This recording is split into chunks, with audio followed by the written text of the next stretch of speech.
welcome to the February meeting of the South Texas Amateur Radio Club.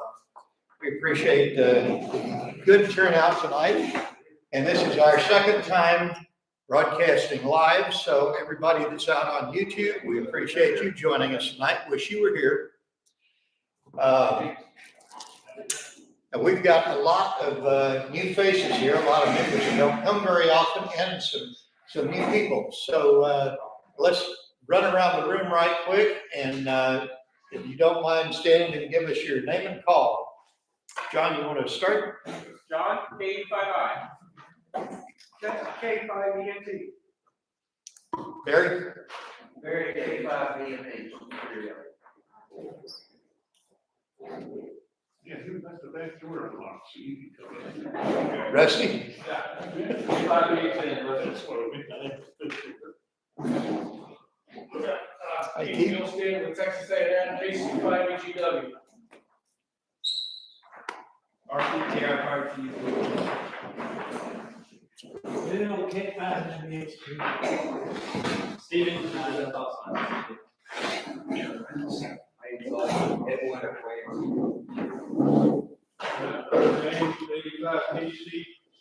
testing session. Go, W1JB.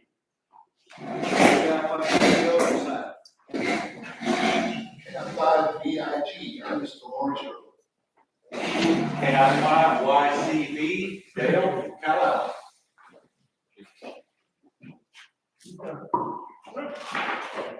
And K5J. DJ. Jerry, K85, UYF here in Corpus. Renee, N5AYB, here, Corpus. K5NCW, Wayne from Corpus. I'm the winner of next AE0BT. I'm 7 more days. See you in the fall. I don't think I can. W5HOP, Charles Portland. Okay, great turnout, guys. And Mike, we're going to, oh, Rachel, I'm sorry. You forgot to cry, This is not good. I'm Steve, it's your I'm Rachel, I'm Jay's wife, I'm K5RWW. Rachel, We'll hear about that later. Sparky? Sparky and Fudgy, I'm gonna change my phone. Okay, this one's got a little interference. All righty. New toys, we got to get the bugs worked out. Mike, we hate to see you go, but we're glad you took time out of your schedule to come down and be with us tonight. How long are you going to be gone? I just counted it up. It looks like maybe about 7 months this time. I should be back during October sometime for the next winter. I just want to say I really appreciate all the help and camaraderie that I've gotten from your club that I've joined, and really enjoyed while I'm down here. Excellent. And I see David coming in. There's an accident at an airline. I've been 25 minutes. Car on either side, car in front, car behind, stop. And your call, David? Huh? Your call? 805 and F. Okay, good. About caramel corn for everybody here. We have 8 people watching. 8 people watching. On the quick. How many people? 8. 8? 8 people are watching. Oh, excellent. Oh, okay. I see. I didn't wear my hearing aid, so, I'm deaf tonight. Since we are recording the shows now, the meeting, and it is up on YouTube. If you look at any time, we'll dispense with the reading of the minutes. And if you want to see what happened last time, you can go online and check it out. Sparky, the treasurer's report, please, sir. We'll make that available to anybody who requests it. Okay. I don't have it at the moment. Okay. If you would like to see the treasurer report, let one of the board members know, and we'll see that you get a copy emailed to you or however you would like to receive it. And if you are not a paid member, you can't vote tonight. And so if you would like to join before the election, see Sparky, how are we going to do it? Is that the case for anybody? Well, Do we have anyone who is not a member that would like to join before the election? No, okay. You don't have to be a ham, just have the interest. Okay. All righty. James, can you bring us up to date on the VE testing, please, sir? come up to the mic.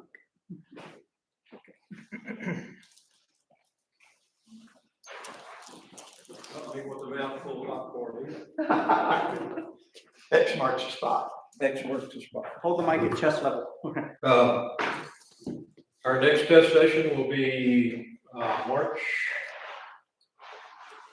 You got it on the, 18th?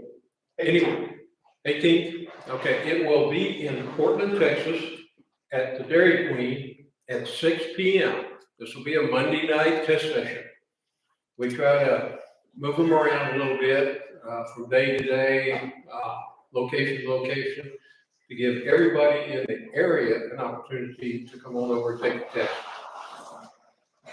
So what you need to do is, if you're going to take the test, please get your FRN number and have it in place before you arrive at the test session. We do not have the facilities to go online and get that done for you. So there's lots of Elmers. Call anybody on the club and we'll help you go through the course procedure and get your FRN. I'd like to remind you that if you're coming up for license renewal, which is what I just went through, when you sign into CORS and you link your CORS account with the FCC database through your FRN number, the CORS password now becomes your FCC password. So your old password for FCC database is gone. You'll come through CORS, go into the FCC database, look up your license, and there'll be at the left end of the line, there should be a different color flag next to your license. I have two licenses. I'm also the custodian for the W5LEX.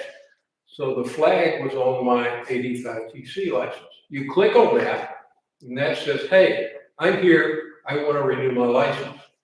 Then you got to go back through the course, and there's one of the little lines that says financial. When you get to that, click on that, that takes you to the payment page. When you get to the payment page, it'll ask you for your FRN number. As soon as you get typing in your FRN number, then you'll see your name appear in a slightly different window just below your FRN number.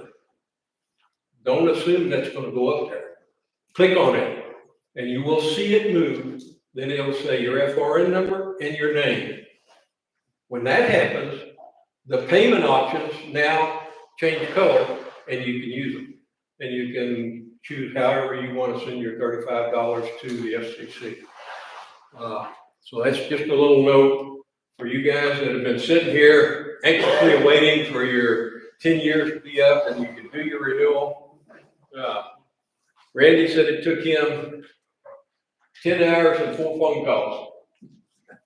It took me 8 hours and no phone calls, but I sure did hammer on that website until I finally got the little rabbit hole to go to the right place, and then you got to pay your bill. That's something that you've got to look forward to. The testing session, again, if you're going for an upgrade, please bring a copy of your license. We have to send that paperwork in to the ARRL/FCC. Of course, they do it electronically. So $15, copy of your license, your FRN number, and you're ready to take the test. I don't know if are there any questions about that? Could you start at the beginning? Thank you so much, Jerry. We are working on, and our lead over here is doing most of the hard work, a one-day session.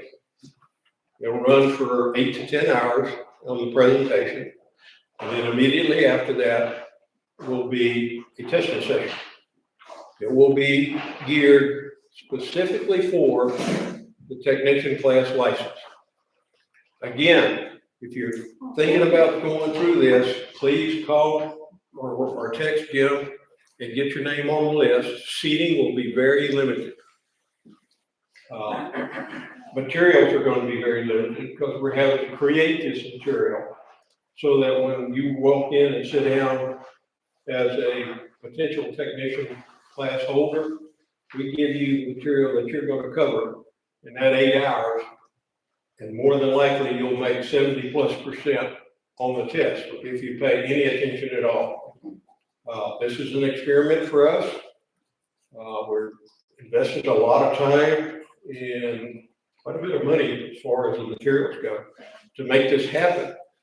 If it works out, then it will be a regular feature, maybe a couple of times a year, maybe 4 times a year. Just depends on what it takes. Because you're asking your VEs and your instructors to be there 8 hours plus testing. The instructors, of course, if they're not VEs, won't be in on the test session, but all your VEs are going to be there. So some of them will be coming in just for the test session. Some of them will be there for the whole procedure. So, keep that in mind that we're here for you. We want you to get your tech license, and we're doing everything as individuals and as a club to make that happen. That's what I want to go. Thank you. Thank you, James, and thank you for all you do for the clubs. It's handling all the testing sessions is quite a chore. As far as the class goes, we are going to start our first one. We're going to do guinea pigs. So we're probably just going to have 2 or 3 people at Trinity Recording Studio site and run through the course and see how it works and see if we need to refine anything on our end. And after that, we're in a very enviable position of the church has offered this facility, and Keith out at Texas A&M has offered one of the classrooms out there. And so when we get ready to get a big class of people together, we're ready to rock. And so that's really great. Your phone's going. My apologies. Sorry, it's his fans. As far as the repeaters go, the main repeaters are all on the air. Things are working well. Fusion has now been turned on the 8.8 machine. And so if you are not a Fusion user, you will want to go into your equipment and change it from tone to tone squelch. So you won't hear all the digital data burst when somebody's using it on Fusion and you're scanning and it stops on it. I don't have Fusion in my car, so trust me, you want to do that. It will make you nuts if you don't. Sparky, do you have anything to add about the Fusion repeater at this point? Let's thank our gracious partner that's helping us with the link. Yeah, Kent, K5ENT, helped us get this up and running, and he's doing a presentation tonight right after the club meeting on Fusion, which will hopefully take the shade away from our eyes and the cloud over our head, and we'll be able to understand a little bit more about what we can do with it. And he's given us beautiful handouts, just beautiful. As far as Lexington goes, what do we have? Come on up, Joe, and fill us in. Thank you, sir. Yeah, as far as the Lexington, we are working on the Scampy. We've had a problem with the tuner. It's a remote tuner up by the antenna, and it was knocked off the side of the ship. It has been mounted back in place, but it's not operating right now, so we're working on trying to get that reestablished. We have a amplifier, a 600 watt solid state amplifier, was donated by Chuck Hoffman's wife, and it has an issue, so we've taken it down. It's actually at my house. I'm going to take it out next month to San Antonio and try to get that repaired. In the meantime, I took my amplifier, also 600 watt solid state up there, so that we do have an amplifier to work with.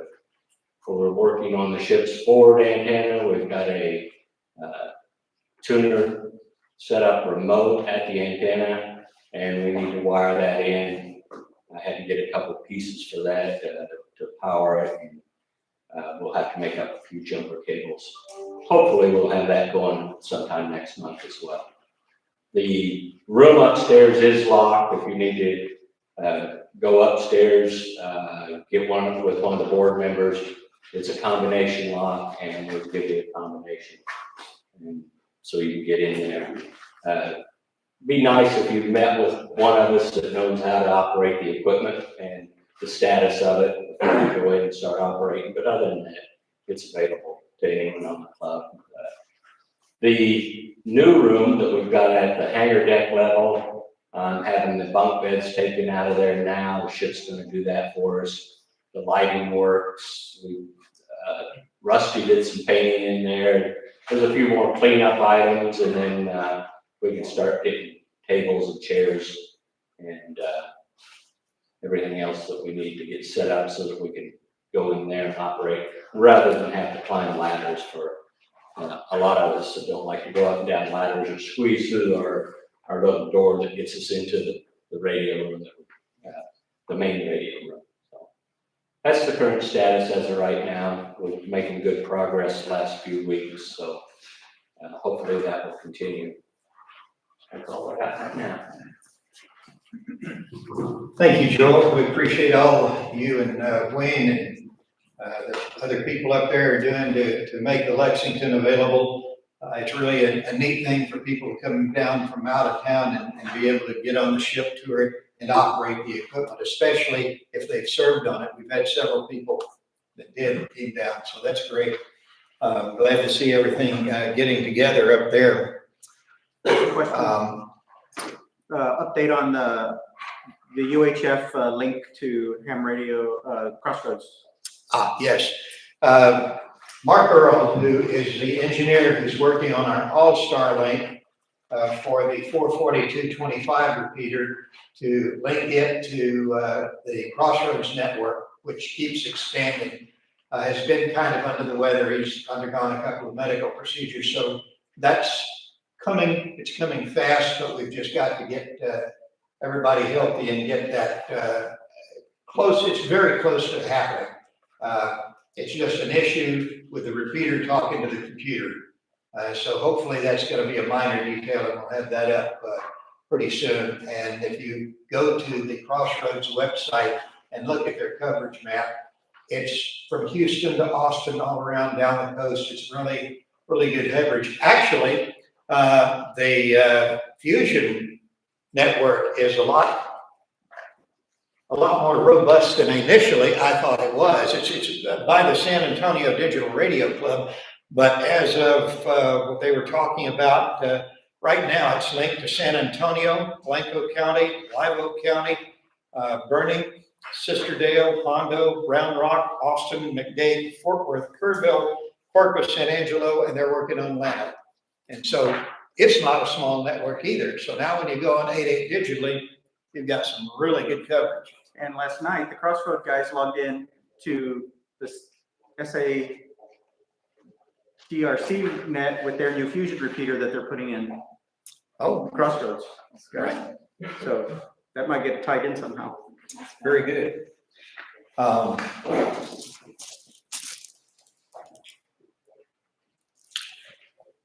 Trying to add, well, there was something else in my mind I was going to mention before I move out of that area, but now I just can't remember. Oh, I heard, Wayne, I heard you working on the Echolink on the Lex, is it up and running now? As far as I know, it's working. Last time I tried it, Ron McBurdy did some tweaks on the networking and the routers down in Lexington, and I think he's corrected our problems that we were having. Okay, great. So that's up, IRP is up on it, and so that's another couple of options for you to use. Moving on now, we need a hospitality chairman, somebody who will volunteer to bring the snacks to the meetings, and the club will pay for it, but we just need somebody that will do that. And so if you would like to volunteer for that, please get with one of us after the meeting so we can know who you are, and that way, that would be very helpful. But we used to have that, and it got to be an issue, and so we'd like to get back to having someone who takes care of that. So if you'd like to be the hospitality chairman, please let us know. The tech license, of course, we're going to try and get to that in the next few weeks as soon as we get the materials printed, so that we know what the cost is going to be for that, because we're going to have to charge to have the materials printed, but it should be no more than $15. So once that's done, then we can move forward with that. I've had a lot of interest in people who want a general class, and initially I thought, well, we can do that, but I don't think we can do it in a day. But then I found out that Pete is in Waco, and he teaches the general in 1 day.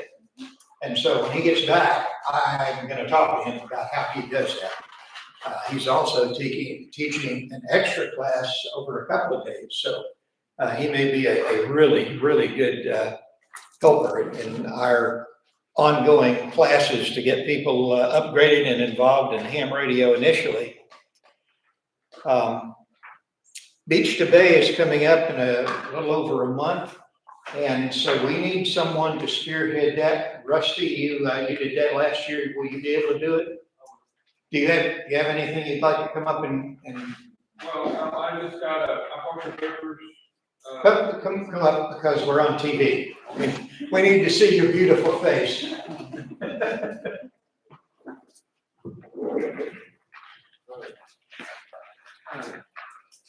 Good seeing everybody.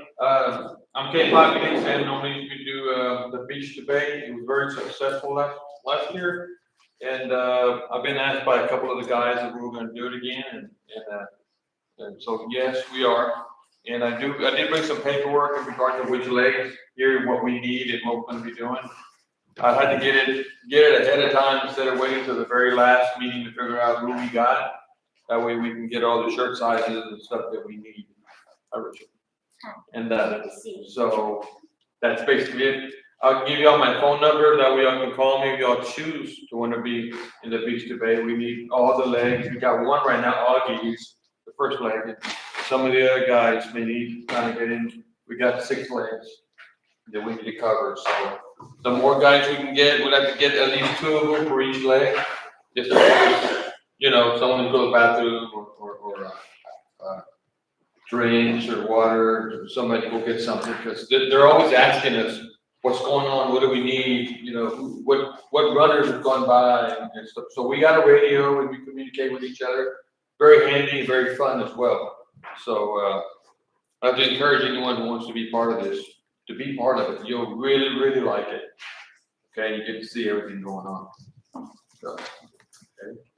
Thank you, Rusty.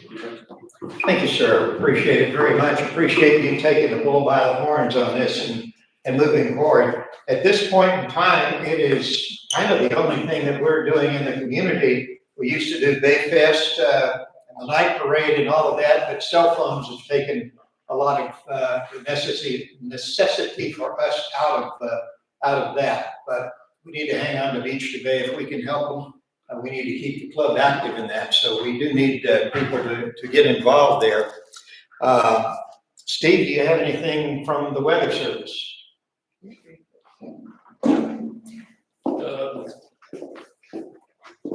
Got a meeting in the morning at 10 o'clock with Corey at the Weather Service, just to do an initial survey of the office and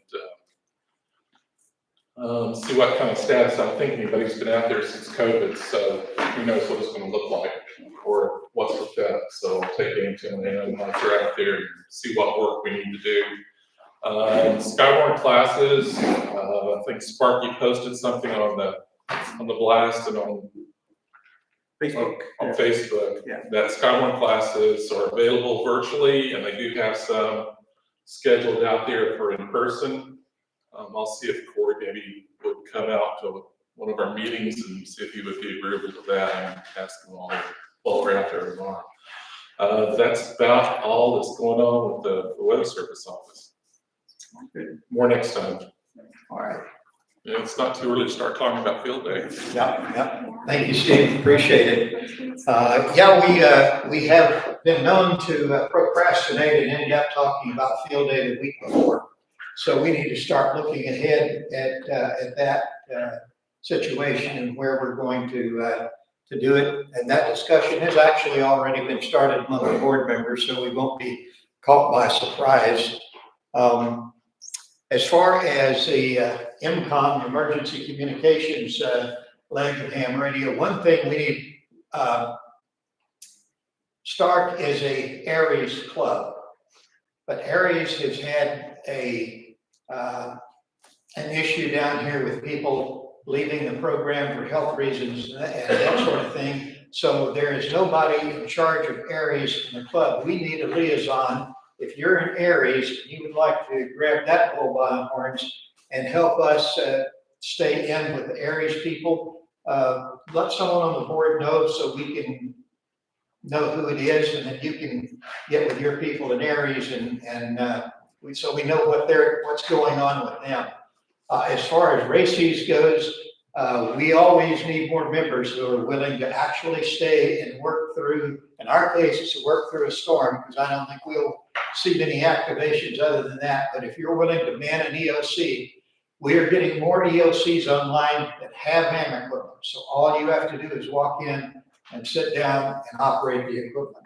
I toured the new facility at Senton, the new sand-packed EOC over there that they are completing. It's really nice, and they have given us a space in it and said, here's where the ham equipment goes, and space on the tower. And so, and it looks like they're going to pay for all of that. And so that's a good deal. Of course, we have the station at DPS, the city. We need to get in contact with them and see what they need from us. But any of the other EOCs in the area, we need people to become best friends with the emergency coordinators in those areas so that we can move forward. I think Jim Wells County is moving forward with a good presence and races over there too. So if you're willing to work, we need you.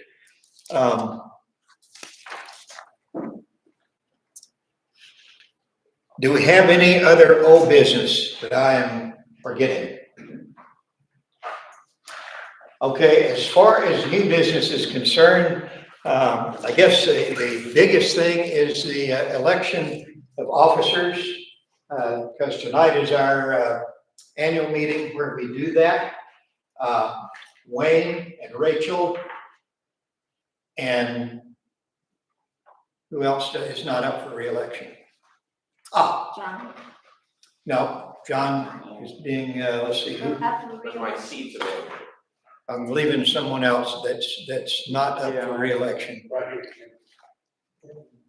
Oh, yeah, okay, right. Bill is not up for re-election. So those three are still on the board for the next year. The people on the ballot tonight, and I will read this off. If you would like your name added to the ballot, now's the time. We need to know right away. And if you don't mind, stand up and waving at people, even though they probably know you, so we will, everybody will know who you are. Running for president is John Riley, KU5I. And I'm running for vice president again. Steve Hampton is running for the secretary position.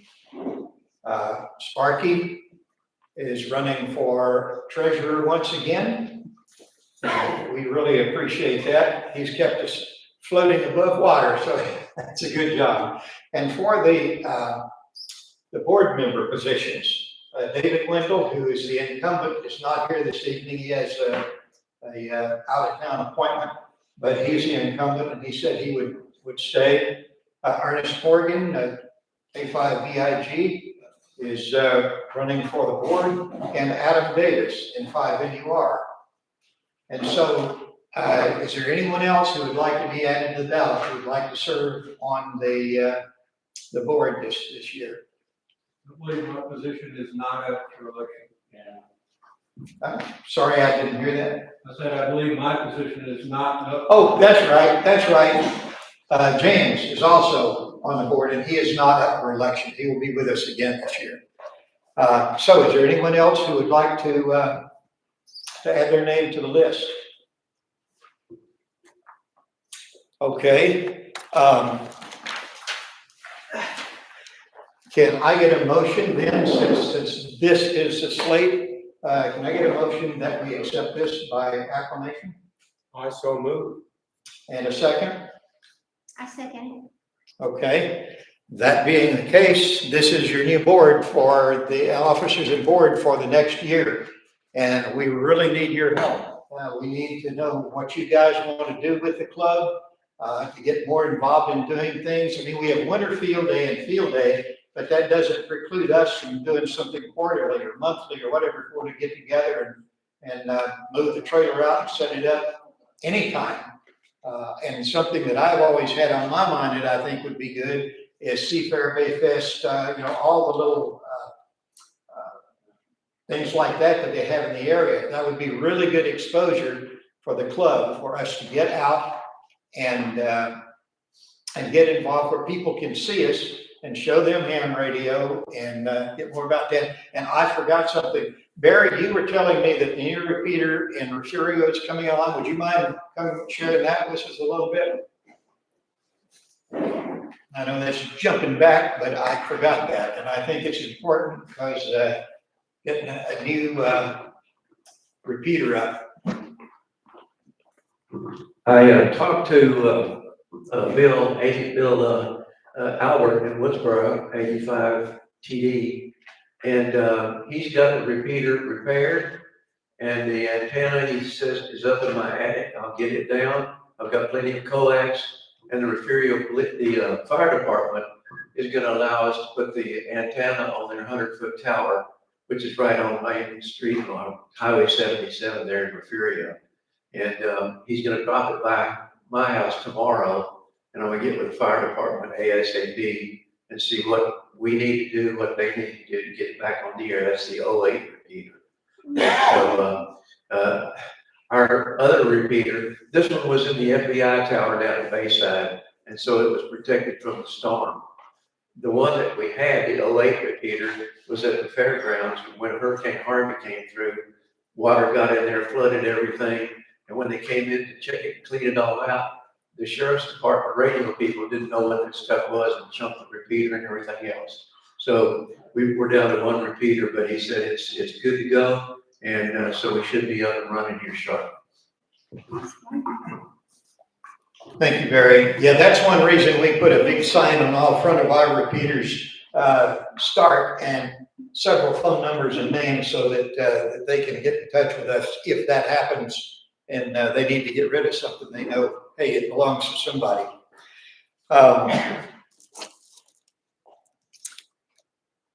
Do we have any further comments tonight? Any further traffic, so to speak? Jim? Yes, Jimmy, John.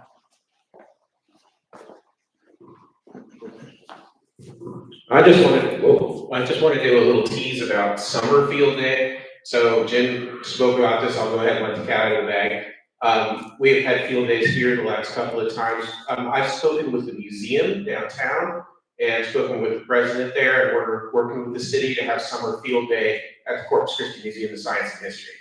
So that'd be an interesting place to do that. Lots of stuff going on. Probably get some good traffic. People just want to come operate there. Maybe we can hook something up where we can connect the LETs and have a station there, so we can do all sorts of cool stuff. So start thinking about that, and I have assurances the city won't have a problem with it, so, we'll work our way through and I'll report over the next couple of meetings. So, say your prayers for that, because that would be awesome. Thank you, John, appreciate it. And one thing that we did last time we rewrote the bylaws is we added a couple of liaison positions to it. One of them is the youth liaison position. And so since his dad is going to be on the board, we are going to lean on Josiah to join us and be the youth liaison between the board and the kids. And we've got several people now, young people in the club, young hams. Hopefully, as we move forward with our classes and testing, we'll be able to bring more youngsters into the hobby. And I know there were some of us that got in when we were about that big, and it's managed to be a lifelong fun hobby for us. Is there anything else from anybody? Yes, Charles. I just want to take a moment and thank the people that, you want to right on the spot. X marks the spot. I just want to take a moment to thank the folks that have been serving as our officers on our board. Those of you that might be retiring, thank you very much. And those of you that have agreed to step up and serve, thank you very much. And I think that they are owed a round of applause by the membership.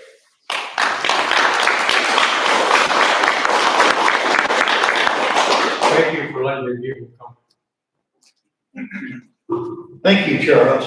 Yes, James Bell, who is our president, will be retiring from that position, become immediate past president. So he will probably still be in the board meetings. His job is just taking him out of the picture here for a while.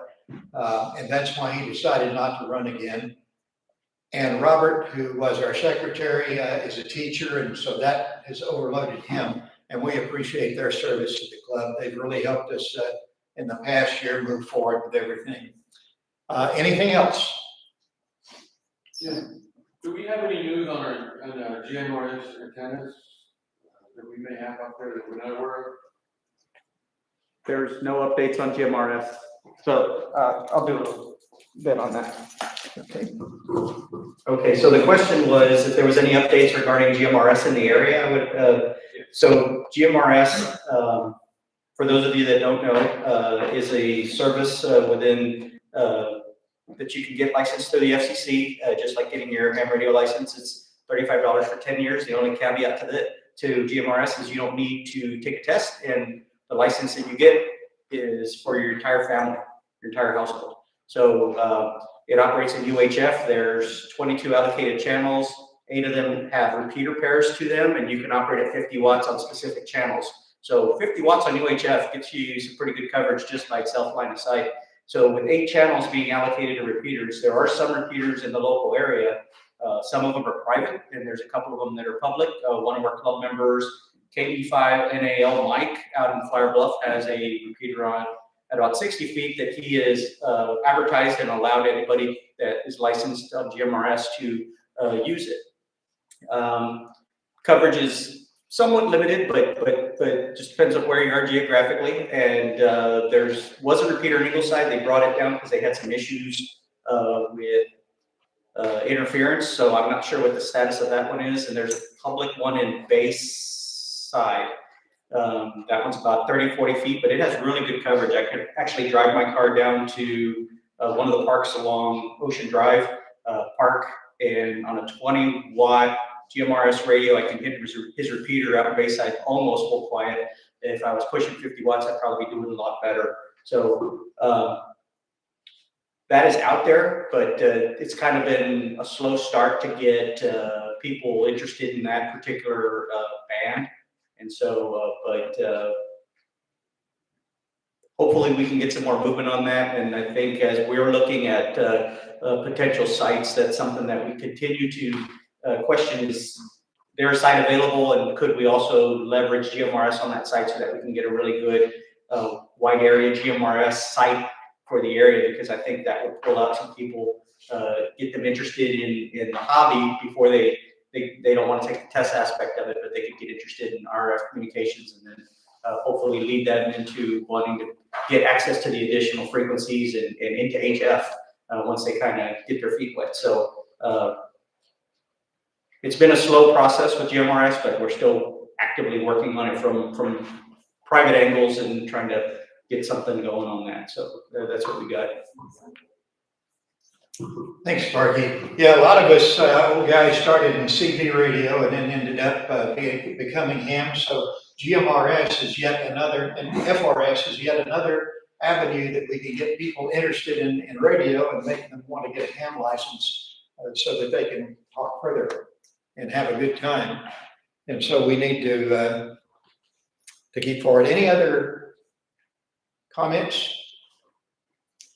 Okay, well, Kent has the program tonight on Fusion, so I move, can I get someone to move that we close the meeting and move on to the program? So moved. Second? Second.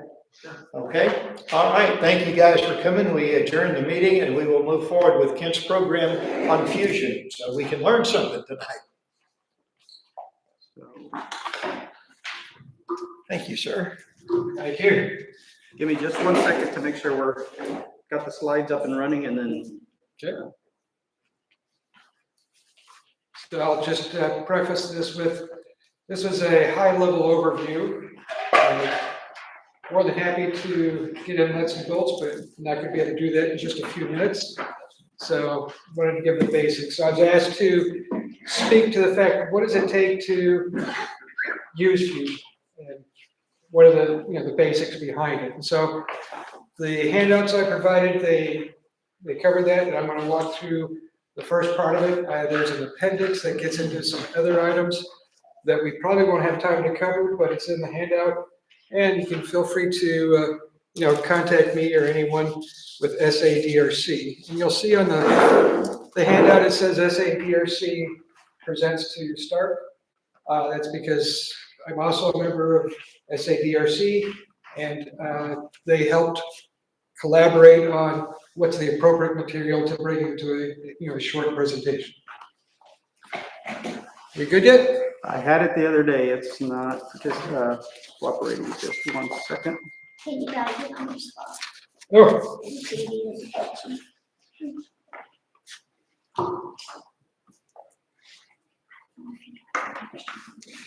so page 2, I'll just press on just a little bit, try not to get too far tilts up there. So page 2 is the agenda.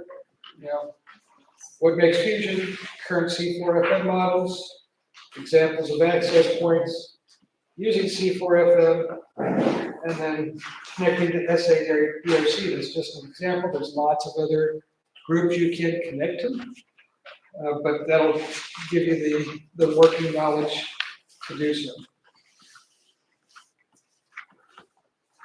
Doesn't want to open for some reason. All right. So we'll probably just send the presentation to everyone later.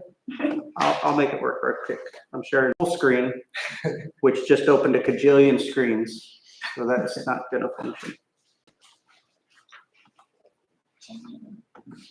There we go. Now we're cooking with fire. All right.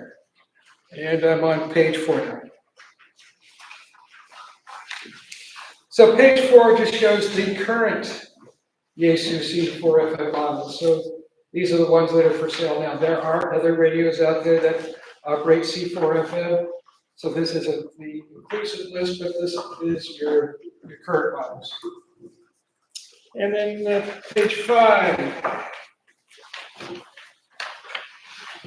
So examples of access points, and I'm not going to read these slides to you, so we're going to talk about the pictures there. So at the top there, that's a example of an access point. You've got an HT, then you've got a repeater.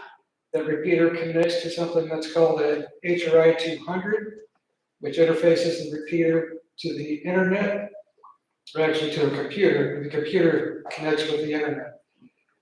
So that is the Wires X process. And that Wires X system is controlled by Yaesu. It's not just open source and anybody can just jump in directly. So Yaesu tightly controls that network, and that network has forward error correction, so you don't get a lot of the garble and other things. It validates the data packets before it sends it on.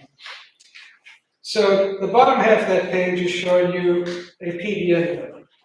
So this is something anyone can do. If you have a current C4FM radio, you can get a cable connected to a laptop or any computer with the WiresX software and connect it to the internet. And then with that, you can connect to any WiresX room you want. It makes it kind of simple. I use it a lot. I use it at my other house up north to, when I'm just running around town, I talk to my own PDN node, and then I can change rooms without affecting everybody listening on the repeater.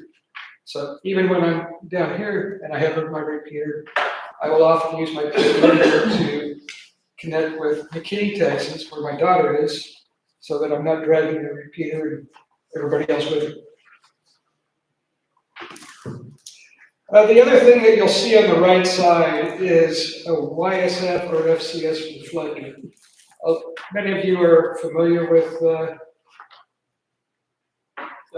pi stars, etc. So if the WiresX system that you want to connect to has a YSF reflector, not all do, SADRC is one of them that does, then you can also connect in through a pi star or a open spot. I do that a lot in my car. There's a lot of cell phone dead zones between here and Fort Worth, and I'll just put it on my open spot with a Starlink and have connection the entire way down.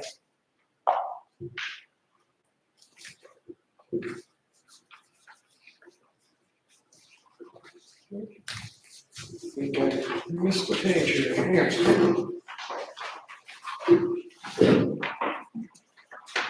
I did. So we could jump to page 7.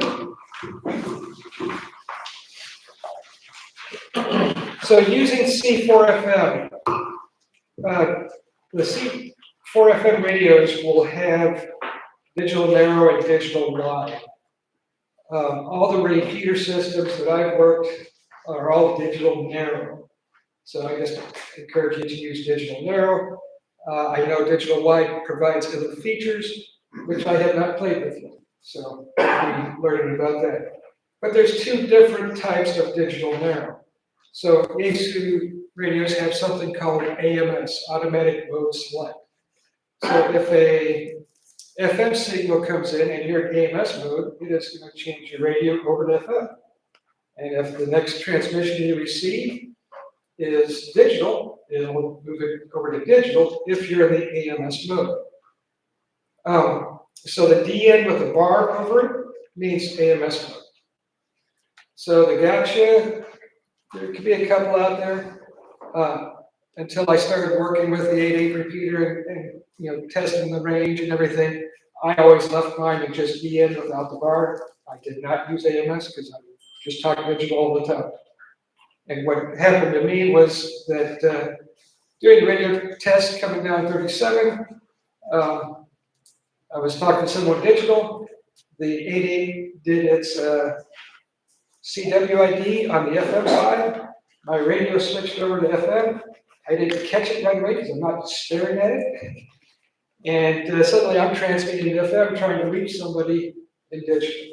So just a fair warning. The other thing we need to know is that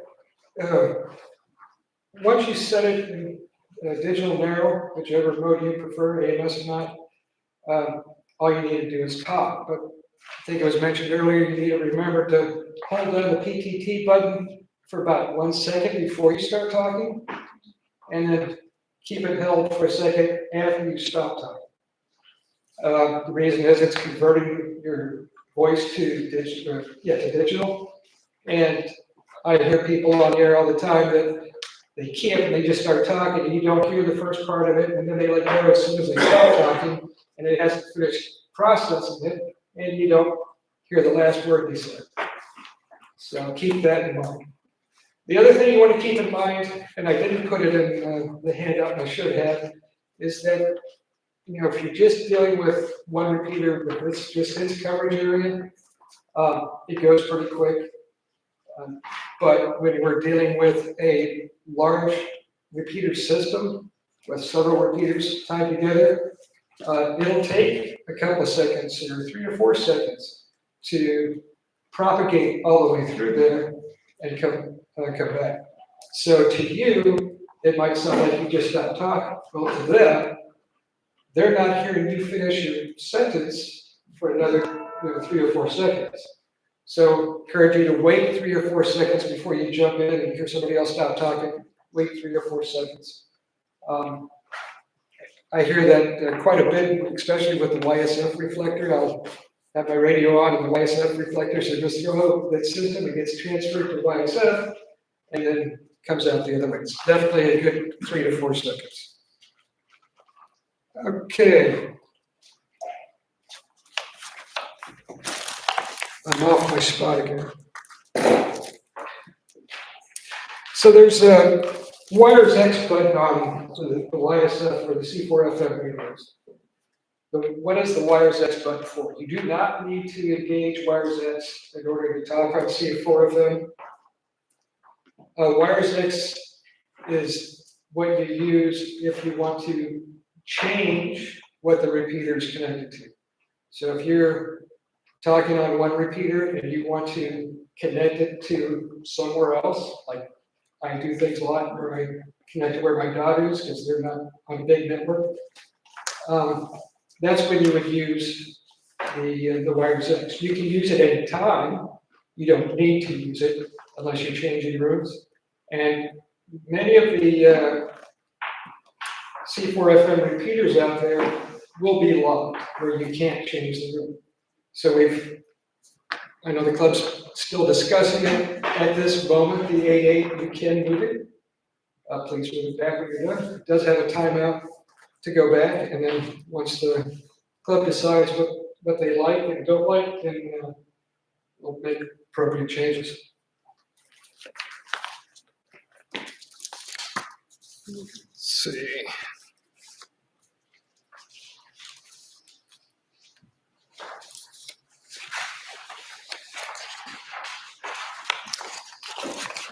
All right, we are at the top of the hour. Any questions at this time?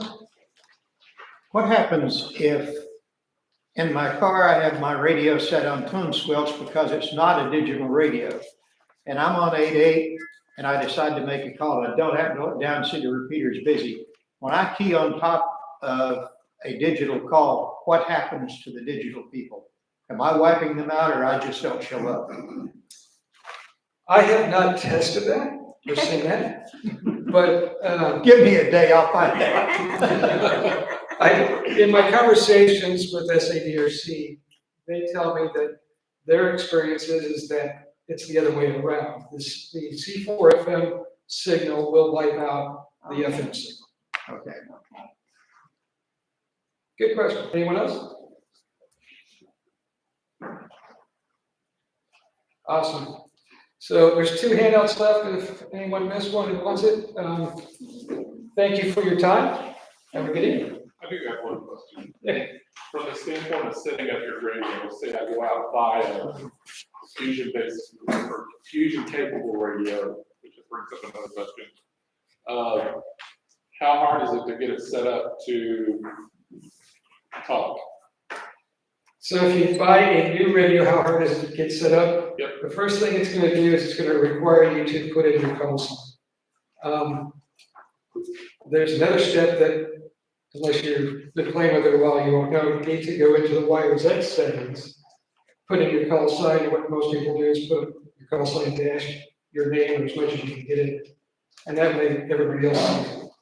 Other than that, it's what I showed you, put in digital narrow, tune up the frequency and go.